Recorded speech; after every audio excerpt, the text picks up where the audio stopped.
Welcome, folks. Today is Chaf Dalet Tevis, the 24th day of the Hebrew month of Tevis. Today, in the year 1812,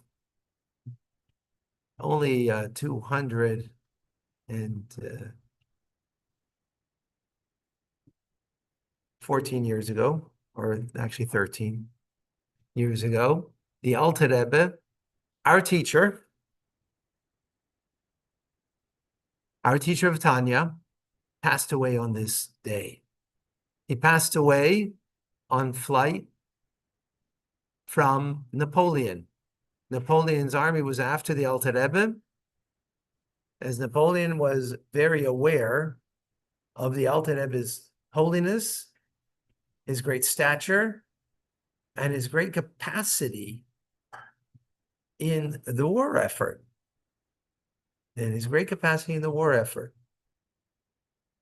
And so it is this day of his passing. What significance of a person's passing? As the Zohar teaches, that everything that they accomplish, the righteous, on the day of the passing, is revealed. It's revealed in this world. And actually, as the Zohar continues and says, that in truth, that everything of the tzaddik in his lifetime is actually, he becomes more available, as the word ashkech is more available and accessible after his passing than he was physically alive. As the Alter Rebbe in Tanya actually explains, because a righteous person, when they're physically alive, their influence ultimately is because their love and awe and faith that they have in God, and in their and that love and awe of God is only expressed through a body. But once the body is separated from the soul, and that's a definition of death, now the influence of the soul is greater than it was when it was limited to a body. Not to say that death is better, by the way. That's not the point over here. The point is that the influence is greater. And what's the proof? That today, on this very day, there are more people learning Tanya than ever before. I don't think there are as many people that are following his opponent of his days, Napoleon. How many people are followers of Napoleon? How many people are maybe scholars of Napoleon? That you have some, but they're not followers of his way, of his teachings. You don't have that. Who was a great philosopher in the 1800s that is now more influential than ever before? You don't have that reality of anybody. Not Tolstoy, not any of the philosophers are influencing more today than ever before. But the Alter Rebbe is. Welcome to Tanya today. We are in chapter 15. Chapter 15 is teaching us a very important point, and that is, who is truly serving God? So as I like to say, life is like a ladder. Where you are on the rung of the ladder is of no consequence. What direction you're going and how fast you're moving up the rung of the ladder, that is everything. So let's understand that idea. So the Talmud tells us something very interesting. Back in the day, to study the Talmud, they didn't have a printing press. And as a matter of fact, the oral Torah was not written. It was oral. So the custom was for the students in the Talmudic academies that they would study 100 times. Says the Talmud that that's not someone who serves God, but that's someone who does what's natural and what is the natural, I don't know what the natural inclination would be the right word, but at least what was customary and what was expected and what was done. But someone who learned 101 times, that is someone who's a servant of God. Eved Elokim. Oived, not Eved, sorry, not Eved, Oived Elohim, as we made the distinction yesterday. An Oived Elohim, someone who is in the middle of the service. Why? Because that person is struggling. Someone who is going beyond their nature, the nature to learn 100 times, and now someone goes beyond that nature. That is truly someone who is serving God. Why? Because there's a struggle. Do I just follow what everybody else does? Do I follow what the custom is? Or do I go beyond the nature?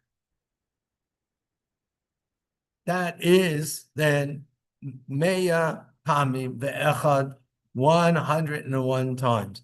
The Gemara gives an interesting mashal, a metaphor over there, of someone who rented donkeys from to get a ride, and the usual distance of the donkey was 10 parsas, 10 kilometers, if you will, back in the day, and you would pay one zuz, or one zuz you would pay. If you wanted to go an extra kilometer, an extra parsa, you'd have to pay double. Right? Why? Because the nature of those donkeys, what they were accustomed to, what they were capable of doing naturally was 10 parsas. You're going now an extra.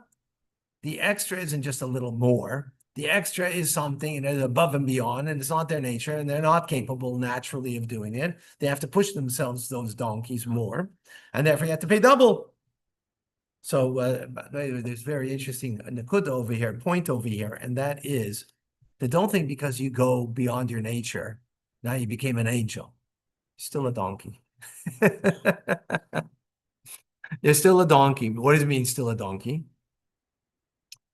Don't think because you go beyond your nature that therefore you become a holy person. You're not a holy person because of it.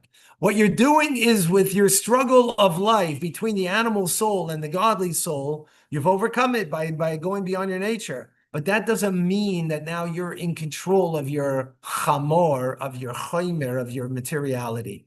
Doesn't mean you're in control of it. In that moment, you're in control. But doesn't mean because you became, famous story, actually, I've got to tell you the story of the Alter Rebbe. When he first came to the Mizitcher Magid, he was 18, I think he was 18 years old, if I'm not mistaken.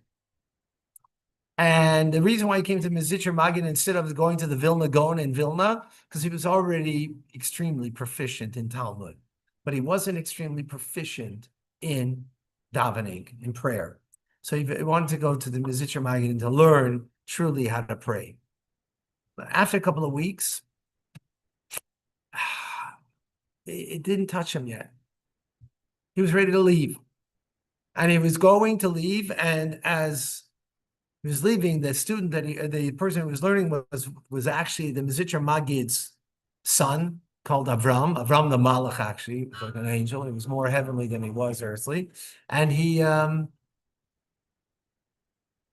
told the wagon driver, as Shmais the Pferd, hit the horses until they know that they're a horse.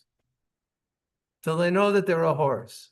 That's one gears. Another gears, another way that was said, hit the horses until they become ois fair. They don't become a horse anymore. The Alter Rebbe got the message. He went off and he stayed, and he became a chassid of the Mizitcher Magid from that from that story. Here we're talking about the donkeys, right? In other words, the fact. So what's interesting is till you know that and others, we have to know who we are. Who are we? We're people who struggle. And that's already an accomplishment that you struggle. Because most of the world, 99% of the world doesn't struggle. They just follow their animal soul and what they want to have pleasure and enjoy life. But the fact that you have a godly soul and you need to struggle with it, that is already less than a 0.1% of the world. It's all of us here, because that's what we're coming to learn, Tanya, that we recognize that this is what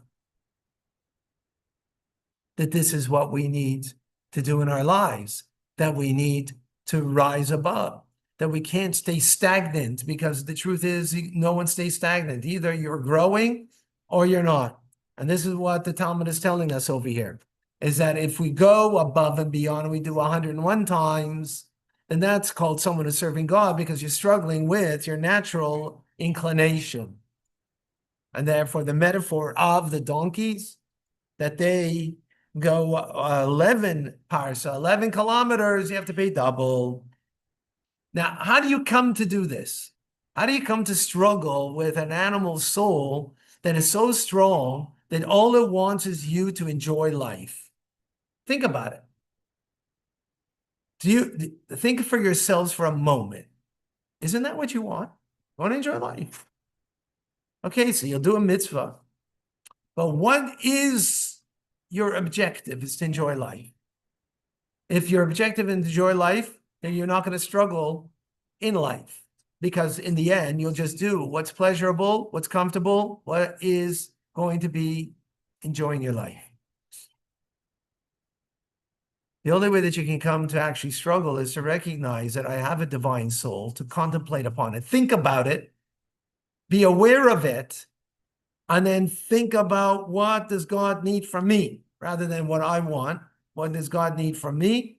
Either I come from that through meditation, through contemplation, or I come to that because I do have a divine soul within me. And if I allow that divine soul in me to ruminate within me, then I'll think about what God needs from me.